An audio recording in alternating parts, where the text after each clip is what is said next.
svo góður, það svo yndislegt að koma saman. Gott að sjá ykkur öll hér aftur. Amen, gott að sjá þið bestin minn eftir allan tíman. Velkomin. Og við ætlum aðeins að bara líta á kringumstæðurnar út frá orði Guðs í dag. Það eru svo margir núna að tjá sig á internetinu og sem sagt, það er allstaðar netkirkjur, en ég trúi því að Guð, hann í raun og veru veit alveg hvað er að gerast og hann vill að við vitum það líka.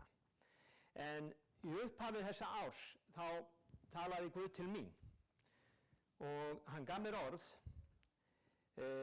frá Sálmi 105 vers 4 að ég ætti að leita hans af öllu hjarta, leita máttar hans og stunda stöðugt eftir augliti hans. Og eftir því sem að líður meira á árið að þá verður þetta orð svona sterkara innan í mér. Að það er tími núna til þess að leita Guðs. Og að leita Guðs, já, hvað er það? Það hefur ekkert með það að gera hann sé týndur, en við komum kannski aðeins, þetta er bara svona biblíumál að leita. Það þýðir raun og veru að nálgast, getum við sagt, en mér langar að svona að hafa yfirskriftina í dag, þegar allt þetta kemur. Það er Lúkas 21:28, ég ætla að taka það vers fyrst, svo skulum við lesa hérna nokkur vers í Lúkasi. Það segir í 28. versinu, segir svona, en þegar þetta tekur að koma fram, þá réttið úr yður, lyftið upp höfðum yðar, því að lausn yðar er í nánd.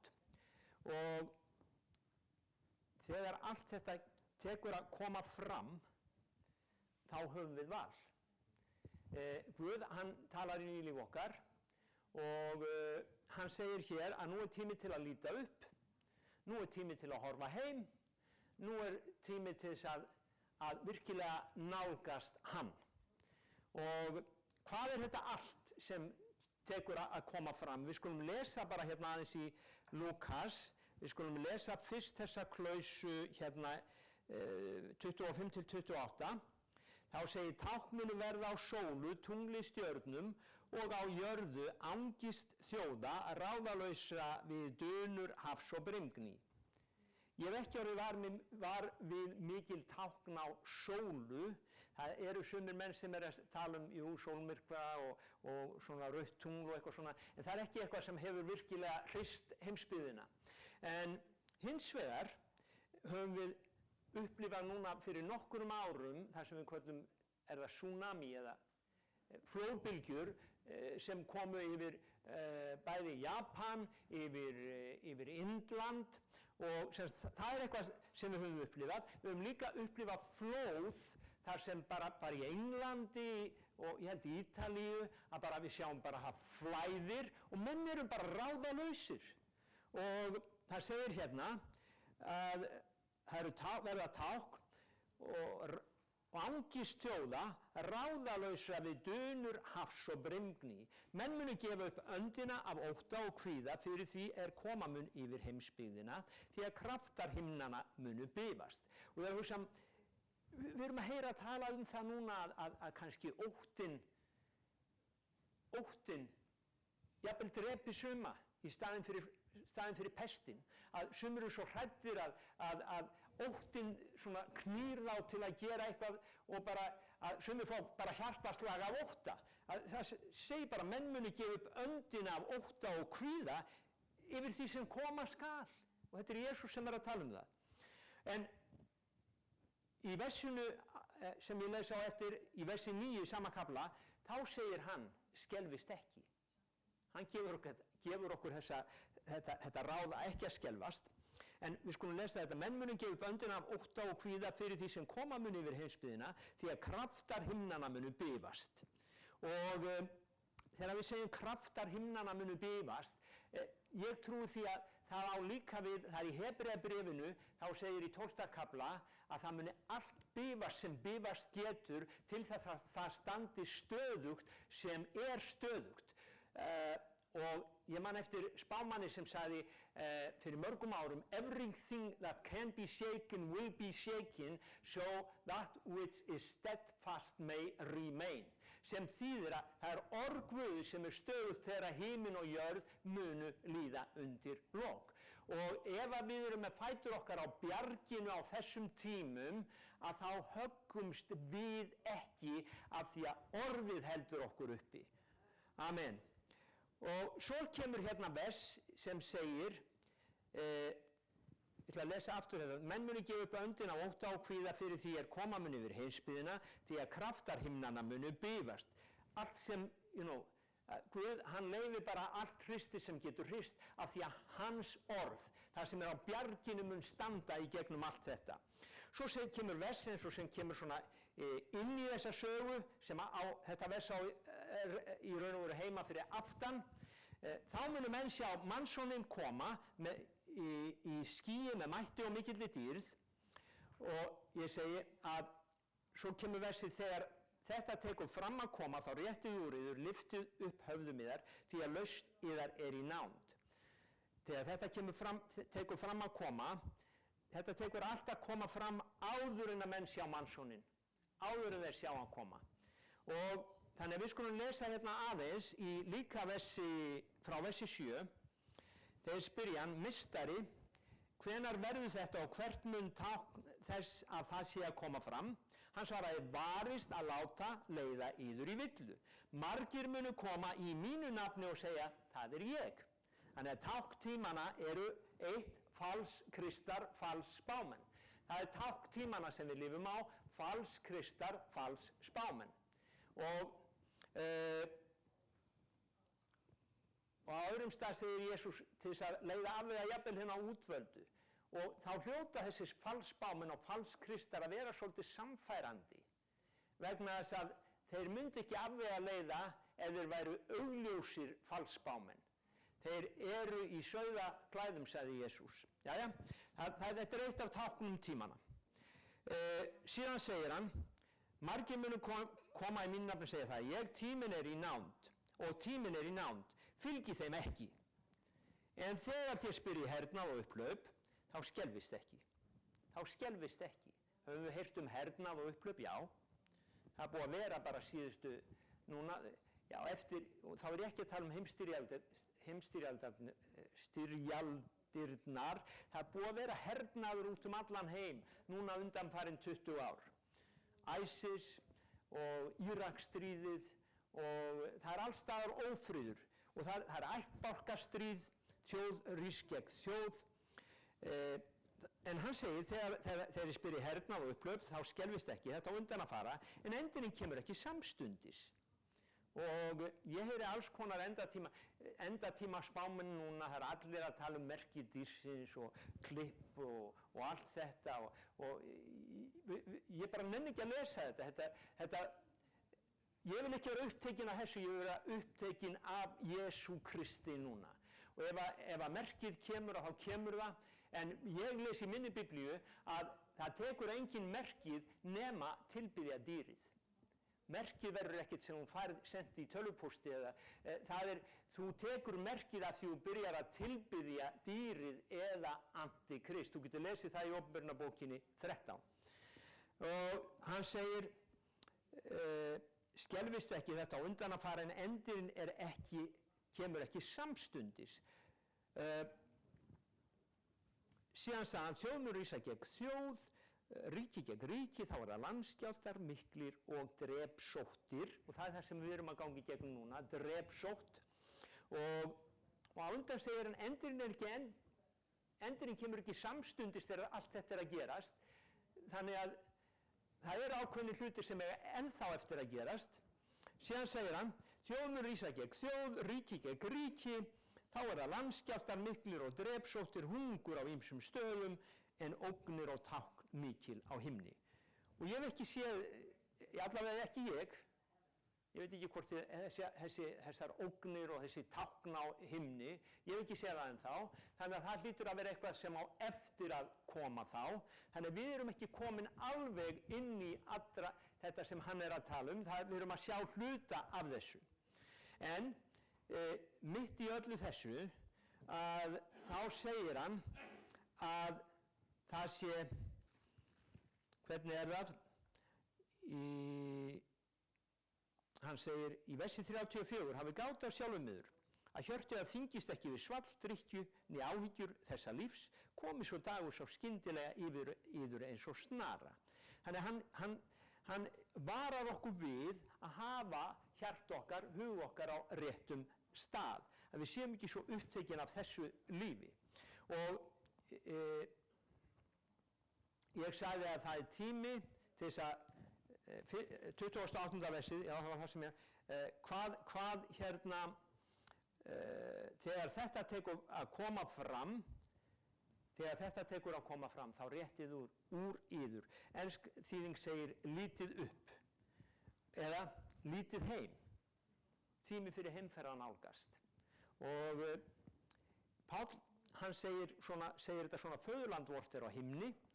Í Filippíbréfinu 3:20 þá segir hann föðurland vort á himni, og síðan lesum við að hann segir líka í Filippíbréfinu 1. kafla 23. versi, þá hann að tala þetta að þá segir hann bara, mig langar að fara heim og vera með Kristi.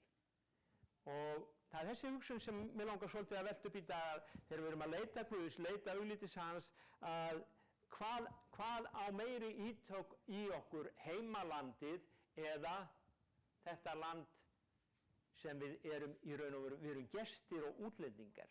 Við erum gestir og útlendingar hér, okkur sagt. Og hvað löngunin sterk heim? Og ég trúi því að þegar Guð segir leitið mín og leitið máttar mín stundi sífellt eftir augliti mínu, þá hann að kalla á nánari samskipti, hann vill nánari kynni.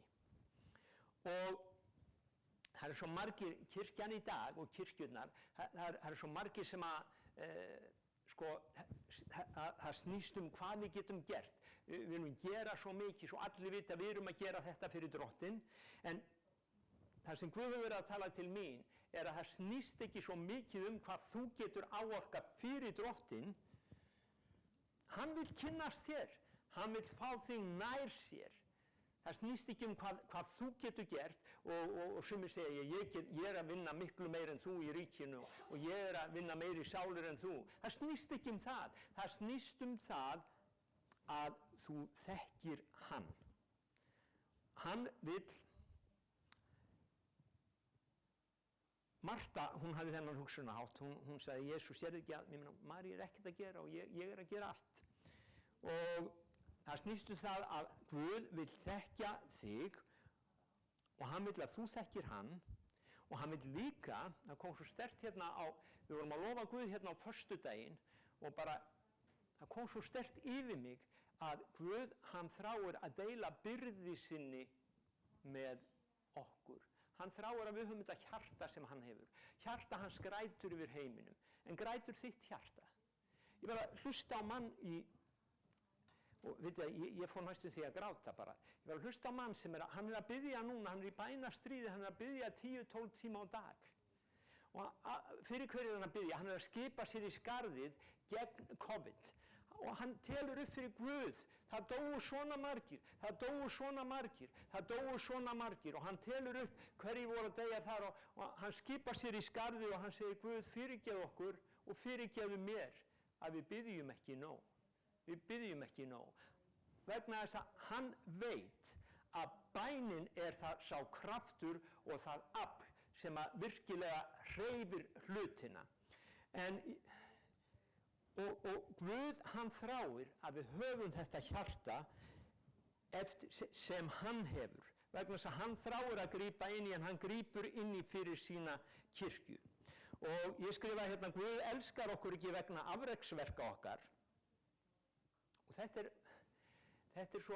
er svo margir sem halda það að Guð elski þá meira ef þeir eru í trúboði þennan daginn, heldur en ef þeir eru ekki í trúboði. Guð elskar þig jafn mikið alltaf, hann elskar þig fyrir hver þú ert. Hann elskar þig fyrir hver þú ert. Og hann þráir að umvefja þig, þó þú sért ekkert að gera fyrir hann. Hann þráir að elska þig og hann þráir þig. Hann þráir þig og í Hósea 7. kafla og 7. vers að þá er talað um að hann hafi ekki þóknun á fórnargjöfum, hann þráir miskunnsemi segir og lifandi orð Biblían segir svona I want your love á ensku. Ég þrái kærleika þinn og önnur þýðing segir ég þrá að þú sýnir kærleika og svo segir hann ég er ekki á eftir fórnunum þínum, ég vil að þú þekkir mig. Ég þrái svo að þú þekkir mig. Og þegar ég var að huglega þetta þá kom bara svona líking upp í huga. Nú eru afi og amma á heimilunum og hvað þrá þau? Þráðu einhvern frægan í heimsókn? Þráðu einhvern ríkan í heimsókn? Nei, þau þrá barnabörnin í heimsókn. Og þráðu barnabörnin meira í heimsókn ef þau eru rík eða fræg? Nei, þau þrá barnabörnin í heimsókn fyrir hver þau eru. Þau þrá bara sín barnabörn sem þau fengu að halda þegar þau voru ung og þau þrá að faðma þau, þau þrá að taka utan um þau, ekki að þau eru rík eða ekki að þau eru að gera svo mikið og það er eins með Guð Faðir að hann þráir ekki meira samfélag við einhvern sem er með eitthvað ægilegt ministry eða eitthvað ægilegt hjálparstarf. Hann þráir samfélag við okkur öll fyrir hver við erum og fyrir hvað hann gerði okkur. Af því að hann, þegar við endurfæddumst, þá var hann pabbi. Þetta var svo lifandi fyrir mér daginn, ég var að hlusta á vin minn frá Tölsa og hann sagði drengurinn minn kom til mín og hann sagði pabbi, heitir hann afi eitthvað? Heitir hann eitthvað annað en afi? Og já, hann heitir Ken. Svo stuttu seinna kemur hann og segir pabbi, heitir þú eitthvað annað en pabbi? Nei, fyrir þig heiti ég bara pabbi. En áður ég var pabbi þá heiti ég Allan. Og þetta var svo lifandi fyrir mér að Guð, þegar einhver endurfæðist þá er Guð pabbi. Þá er hann aftur pabbi. Og ég held að þetta sé svo yndislegt að í hans augum, hann elskar okkur fyrir það sem við erum litlu börnina sem fæðust, við erum endurfædd, við erum börnin hans. Og ég trúi að það er þetta hróp og þetta kall í hjarta Guðs að við komum nær honum og við viljum heimsækja hann, við viljum eiga samfélag við hann, við viljum vera með honum. Og ég skrifaði hérna að Guð, hann í Jóhannes 14:23, ef einhver elskar mig, þá vil ég koma og gjöra mér bústað hjá honum og faðir minn einnig. Jóhannes 14:23. Og daginn var ég að tala lofgjörð og við sögum að það væri svona hraðbraut til Síonar. Þetta er í Salmi 84, vers 4, 5, 6, en það eru íslenska þýðingin segir svona þeir sem hugsa til helgigöngu. Amplified Biblían segir þeir sem eru á on the highway to Zion, þeir sem eru á hraðbrautinni til Síonar. Og þeir sem eru að leita hans og þeir sem eru að leita hans, þeir sem eru á þessum vegi, það segir þeir munu fá að sjá Guð, ef þið lesið versið, þeir munu líta Guð á Síon. Og málið er það, ef við erum á þessari hraðbraut til Síonar, sem er til himinsins eða inn í nærveru Guðs, inn á hásæti Guðs, að þá er blessun hans yfir okkur. Og ég trúi því að þetta að leita Guðs núna, að þá erum við á þessari hraðbraut til Síonar, þar sem við viljum fá að sjá Guðs, þar sem auglýtt hans er, og yfir þeim sem er á þessari braut, á þessum vegi, hvílir sérstök blessun. og blessunin sem sagt hún í þessum kringumstæðum sem að við erum að upplifa núna. Nú, versið okkar leitið drottins, máttar hans, leitið sífellt eftir augliti hans. Það er maður sem hét Móses, hann hafði fundið auglit drottins. Í annarri Mósebók 33, vers 12, og það er talað þannig Móse að hann umgekkst Guð augliti til auglitis. Það var engin spámaður eins og Móse og reis ekki upp annar spámaður eins og Móse sem umgekkst drottinn frá augliti til auglitis. Og hér er Móse að ræða við Guð og Móse hann er að segja, drottinn, þú er búinn að segja mér að fara með þetta fólk á ákveðið stað og taka þetta land og hvernig ætlar að senda með mér? Og þá segir Guð, skulum lesa þetta. Móse sagði drottinn, sjá þú segir mér far með þetta fólk, en þú er ekki látið mig vita hver þú ætlar að senda með mér. Þó hefur þú sagt, ég þekki þig með nafni og þú hefur einnig fundið náð í augum mínum. Hafi ég nú fundið náð í augum þínum, þá bið ég, gjör mig kunna vegu þína að ég megi þekkja þig, svo ég finni náð í augum þínum og gæt þess að þjóð þessi er þinn líður. Drottinn sagði, auglit mitt mun fara með þér og búa þér hvíld. Og það er þá sem Móse segir, fari auglitið eigi með, þá lát oss eigi fara héðan.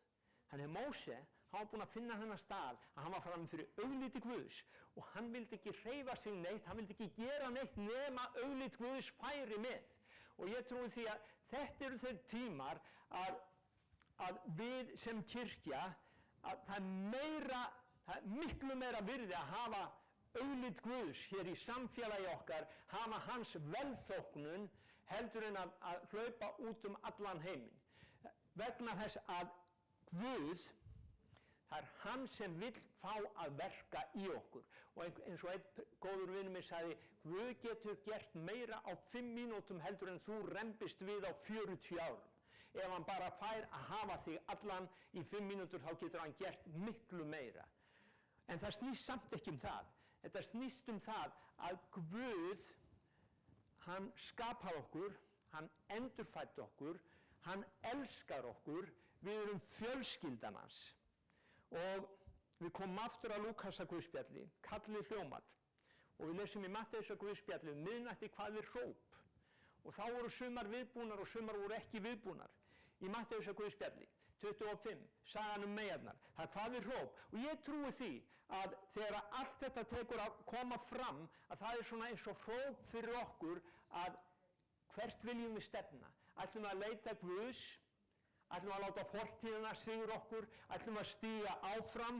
Kona Lóts, hún gat ekki hort fram á við, hún horfði tilbaka, hún elskaði lífið í þessum heimi meira heldur en hið komandi líf. Og ég er að hugsa, það eru svo margir uppteknir af tilboðum þessa heims. Það eru svo margir uppteknir tilboðum þessa heims.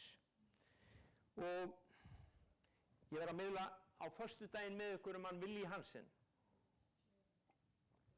Ég held ég hafi tekið með mig einn textana, sjá, það er hérna.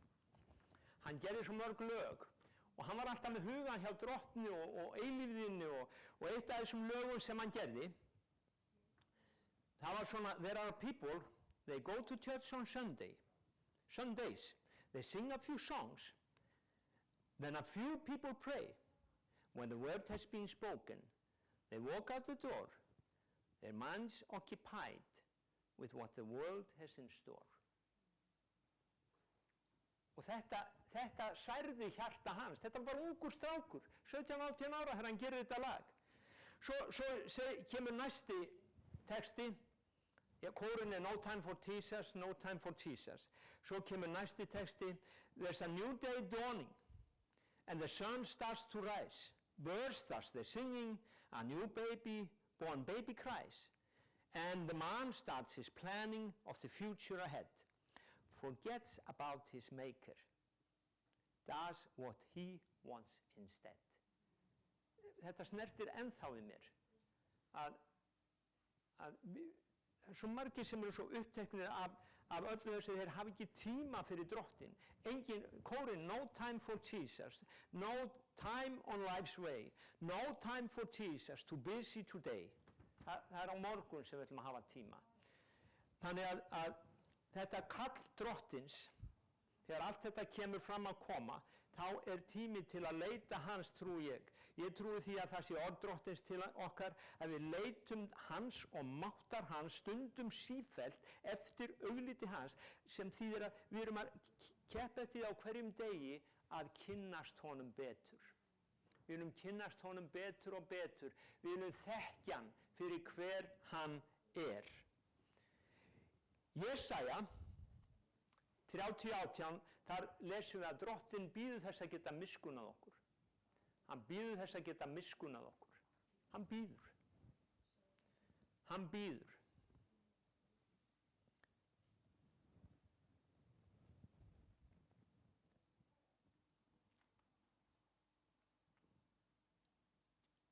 Og hann bíður þess að kristnir verði uppteknir af Kristi. Og við getum spurt okkur, eru við upptekin af Kristi? Er ég upptekin af Kristi? Snýst líf mitt allt um Krist? Örugglega í einhverjum mæli, en Guð, hann bíður eftir sinni kirkju að hún verði upptekin af honum og setji hann í fyrsta sæti. Og þetta snýst ekki um hverju okkar kirkja áorkar ef við ekki tökum á okkur eðli hans og heilagleika. Og kannski finnst einhverjum þetta hart, en sjáðu til, ef við erum að tala, hérna erum við að tala kærleiks samfélag, snýst ekki að hverju okkar kirkja áorkar ef við ekki tökum á okkur eðli hans og heilagleika. Þetta snýst allt að Kristur sé myndaður í mér og í þér. Það snýst það. Kristur, sjálfur lifi ekki framar, heldur lifi Kristur í mér. Kristur í mér. Og bara dæmi sem mér datt í hug. Einhvern tíma vorum við að grínast með það að ég ætlaði að gefa konunni minni grænan Jaguar. Það var aldrei af því. Hún elskar mig samt. Sjáðu til, haldið þið að einhver eiginkona sé ánægð með það að það sé hlaðið í hana gjöfum og hún fái ekki athygli mannsins síns? Haldið þið að Guð sé ánægður með það að við bara segjum við erum svo upptekinn og að starfa fyrir því Drottinn að hann nær aldrei sambandi við okkur? Nei, þetta snýst kærleiks samfélag. Hann elskar okkur og hann þráir þennan kærleika tilbaka. Og ég trúi því að það eitthvað sem Guð vil tala inn í hjarta okkar, að á þessum tíma að sama hvað að gerast, hann bara þráir okkur. Hann þráir sína kirkju. Og þess vegna trúi ég því að það skiptir ekki máli hvernig þetta eða umgjörðin það skiptir máli að það sé fólk sem elskar hann, sem þekkir hann og tilbúið að ganga með honum. Og ég man að því ég myndist á hann Kúmar okkar, hann bað hérna og fastaði manni í mánaðartíma. Hann er svona bænahermaður, það er sama, Guð hefur kallað hann til að biðja. Og ég man að hann kom upp og hann sagði, ég bað Guð að gefa 300 sterka hérna. Ég bað Guð að gefa herinn hans Gídeons hérna í Keflavík. Og hann biður ennþá herinn hans Gídeons í Keflavík. Hann er að biðja fyrir götunum í Keflavík. Hann trúir því að Guð hafi kallað okkur og ég trúi því að Guð hafi líka kallað okkur og við þurfum bara að taka okkar stöðu, elskan og fylgja honum. Við erum að 300 sterkir. Við erum kannski svona 25-30 svona vanalega hérna. En ef að kirkjan okkar væri 300 manns sem kemur saman og lofar Guð, hvílíkur vitnisburður. Hvílíkur vitnisburður í þessu litla bæjarfélagi. Og ef við höldum áfram að fara út og lofa Guð, láta alla sjá að við erum að lofa Guð, hvílíkur vitnisburður. Og ég trúi því að Guð hefur kallað okkur til þess að fá augliti hans og nærveru hans. Það er svo mismunandi, sumir eru götupredikarar. Ég var að hlusta á einn, ég elska að hlusta á einn hérna sem fór til New York og hérna hann fór til 10 borga núna í hærusekk og predikaði iðrun. Og ég elska að hlusta á hann unga mann.